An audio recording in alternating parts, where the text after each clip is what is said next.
besoin de toi, maître. Heureuse est la mère qui t'a porté et allaitée. Heureux plutôt ceux qui écoutent la parole de Dieu et qui l'observent.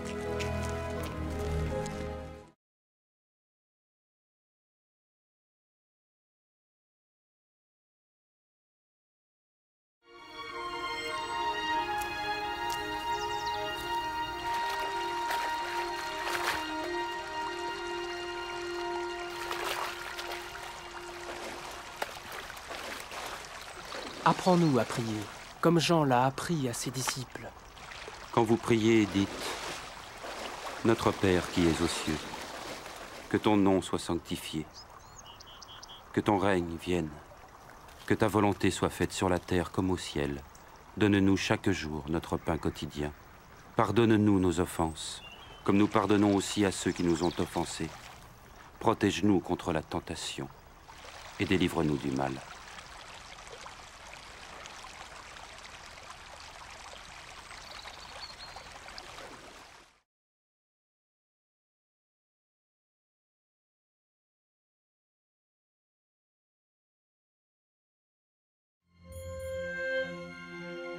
Dans les Saintes Écritures, Dieu déclare que le Messie viendrait pour être le sauveur du monde. La vie de Jésus prouve qu'il est bien celui dont les prophètes avaient parlé. Ésaïe a prophétisé que la Vierge deviendrait enceinte et qu'elle enfanterait un fils. Des siècles plus tard, la naissance de Jésus accomplissait cette prophétie.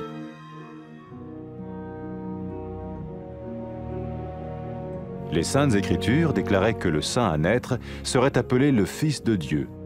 Cela signifiait que Jésus serait le Fils de Dieu au sens spirituel et non au sens physique. Nous le voyons par sa manière de vivre.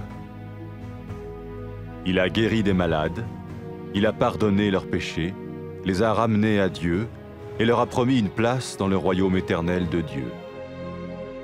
Il s'est offert lui-même en sacrifice pour le péché à leur place.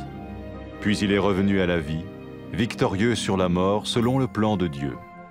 Jésus a dit « Personne ne me prend la vie, mais je la donne de ma propre volonté. » La vie de Jésus n'a pas seulement accompli les écrits des prophètes, mais elle a aussi confirmé la vérité de la sainte parole de Dieu. Les prophètes avaient écrit « Ta parole, ô mon Dieu, est parfaite, elle dure à toujours. » Jésus lui-même a dit « Le ciel et la terre disparaîtront, tandis que mes paroles ne disparaîtront jamais. » Jésus est venu pour nous donner la vie dans toute sa plénitude. Mais quand l'homme a désobéi à Dieu dans le jardin d'Éden, il a choisi sa propre voie et ses actions l'ont séparé du Créateur.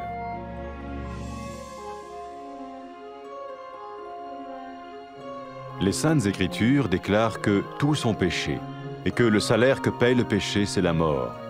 Il s'agit de la mort spirituelle, éternelle séparation d'avec Dieu. Mais tout comme Dieu a donné un bélier pour qu'il meure à la place du fils d'Abraham, ainsi il a envoyé Jésus, le Messie, mourir à notre place. Sa vie, sa mort et sa résurrection restaurent la relation entre Dieu et tous ceux qui mettent leur confiance en lui. Maintenant, non seulement Jésus pardonne les péchés de ceux qui le suivent, mais il les sauve aussi du jugement éternel de Dieu. Ils sont sûrs d'aller au paradis et de vivre avec lui pour toujours. C'est cette vie et cette liberté de la culpabilité et du pouvoir du péché que Jésus offre à chacun aujourd'hui. Cela ne veut pas dire suivre une religion, mais choisir d'avoir foi en Jésus qui dit « Je me tiens à la porte et je frappe. Si quelqu'un entend ma voix et ouvre la porte, j'entrerai chez lui. » Cela veut dire se tourner vers Dieu et croire que Jésus vient dans nos vies pardonner nos péchés et nous rendre tels qu'il veut que nous soyons. Il ne suffit pas d'approuver intellectuellement ce qu'il dit, ni de vivre une expérience émotionnelle. Nous le recevons par grâce, au moyen de la foi, par un acte de notre volonté. Lorsque quelqu'un est prêt à suivre Jésus le Messie, il peut lui parler par une simple prière. Peut-être êtes-vous prêt maintenant à ouvrir votre vie à Dieu. Si oui, vous pouvez vous joindre à la prière suivante, silencieusement. dans votre cœur. Seigneur Jésus, j'ai besoin de toi. Merci d'être mort sur la croix pour mes péchés.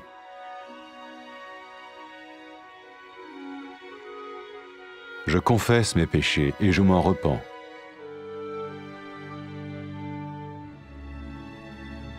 Je t'ouvre la porte de ma vie et je te reçois comme mon Sauveur et Seigneur.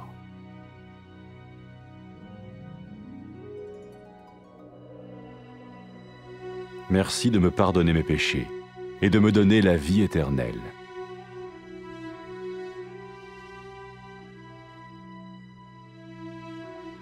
Fais de moi le genre de personne que tu veux que je sois. Maintenant que je deviens l'un de ceux qui te suivent. Amen.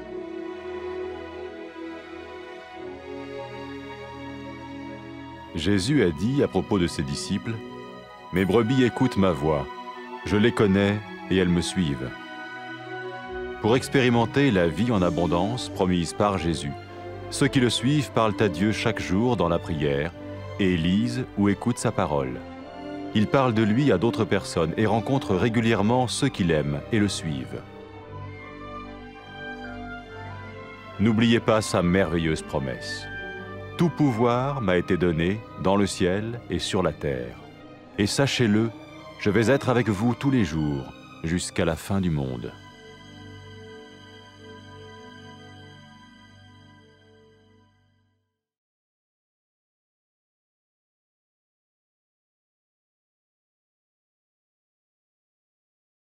حنا محتاجين ليك سعدات المرأة اللي حملات بيك ورضعاتك. في الحقيقة سعدات اللي كيسمعوا كلام الله ويديروا به.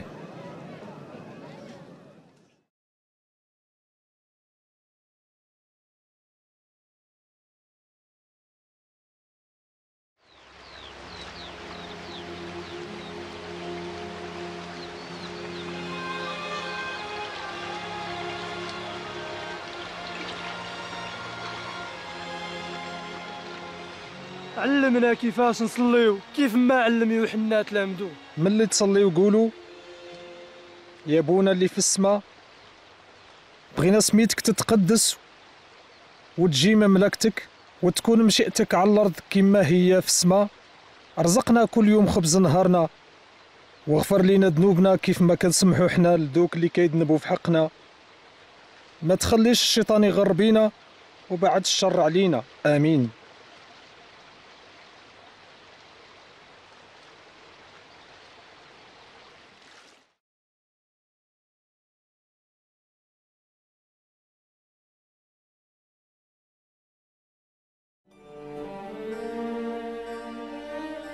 بين الله في كتابه باللي المسيح غادي يجي باش يكون هو المنجي ديال الدنيا.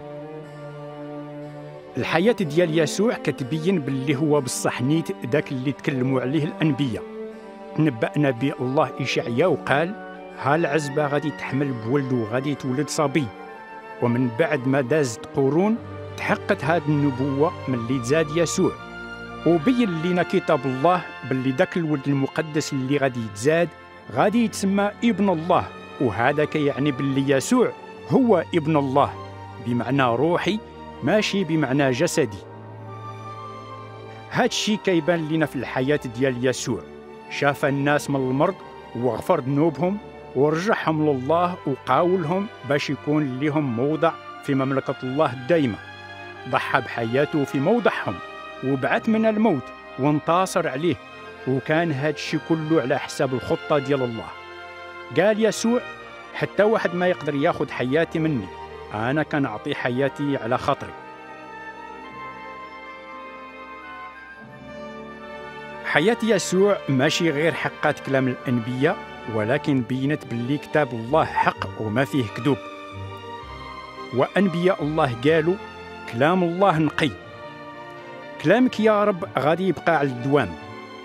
ويسوع بنفسه قال راه السماء والارض يزولوا وكلامي عمره ما يزول.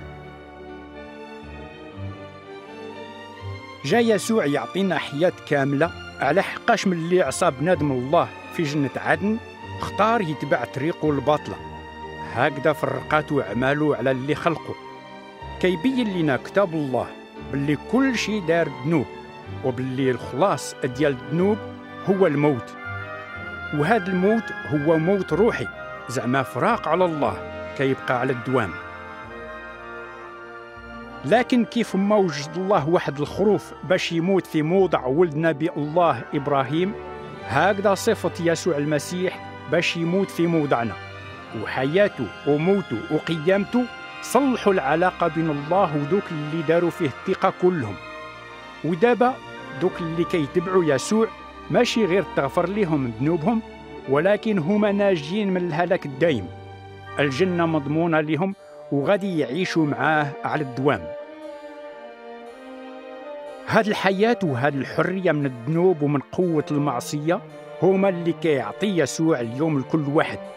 وهذا راه ما كيعنيش باللي كتتبع واحد الدين، ولكن كيعني باللي كتختار تآمن بيسوع اللي قال هاني واقف على الباب كندق، إلا شي واحد سمع صوتي وحل الباب غادي ندخل عنده.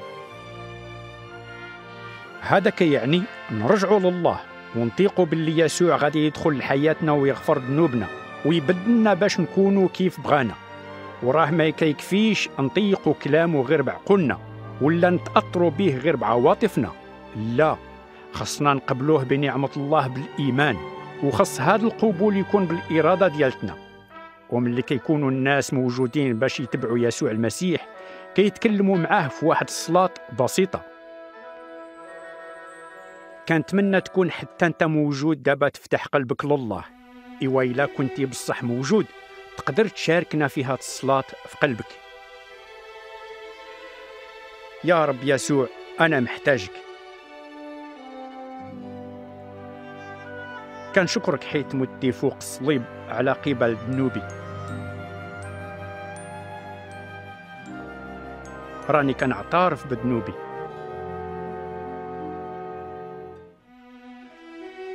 وكنفتح باب قلبي وكنرحب بيك منجي وربي.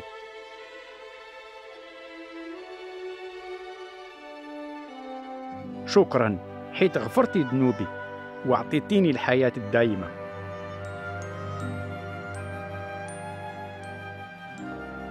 بدلني وردني كيف بغيتيني انت نكون، حيت بغيت نكون واحد من اللي كيتبعوك. آمين.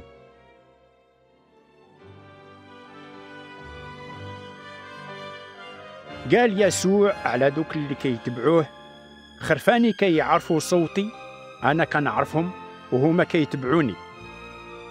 إلا بغيتي تعيش الحياة الكاملة اللي قاول بها يسوع خاصك تعرف باللي دوك اللي كيتبعوه كيتكلموا مع الله في الصلاة كل نهار وكيقراو كلامه، واللي كيسمعوا ليه وكيخبروا الناس الآخرين عليه، وكيتلاقاو دايما مع دوك اللي كيبغيوه كيتبعوه. ما تنساش كلامه العجيب من اللي قال تعطاتني كل القوة في السماء والأرض، هاني معكم ديما حتى تسالي الدنيا.